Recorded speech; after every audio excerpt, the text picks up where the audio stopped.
Everyone, welcome back to my new mini blog. আজকে আমি তোমাদের সাথে শেয়ার করছি রেনি ডে মিনি ব্লগ। কিছুদিন শরীরটা ভালো ছিল না, তাই তোমাদের সাথে কিচ্ছু শেয়ার করতে পারিনি। আজকে সকালবেলা ঘুম থেকে উঠেই দেখলাম বাইরে খুব সুন্দর বৃষ্টি হচ্ছে। দুদিন ধরে টানা বৃষ্টি হচ্ছিল। তো সকালবেলা ঘুম থেকে উঠেই খেয়ে নিয়েছিলাম রোজকার মতো চিয়া সিড ওয়াটার। আর ব্রেকফাস্টে ছিল এগ টোস্ট। তারপরে লাঞ্চে ছিল বৃষ্টির দিনের স্পেশাল খিচুড়ি, পাঁপড় ভাজা আর বেগুন ভাজা, যেটা খেতে সবারই ভালো লাগে। তো বিকেলবেলা আমার দাদার মেয়ে এসেছিলো, তাই ওর সাথে ক্যাদ মেরে কিছু ফটোও তুলে নিয়েছিলাম। আর তার কিছুক্ষণ পরেই চা বানিয়ে নিয়েছিলাম। ওমারও আমার বাড়িতে এসেছিলো, তাই দুজনের জন্য চা বানিয়ে নিয়েছিলাম।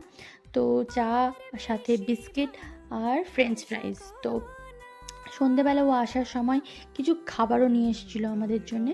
তো সেটাই সন্ধেবেলা খেলাম। তো রাত্রে আর ডিনার করিনি, সাথে ছিল কফি আর ছিল ক্রিমিনাল জাস্টিসের ওয়েব সিরিজ দেখতে দেখতে এইভাবে দিনটা শেষ করলাম। টাটা। Hello everyone,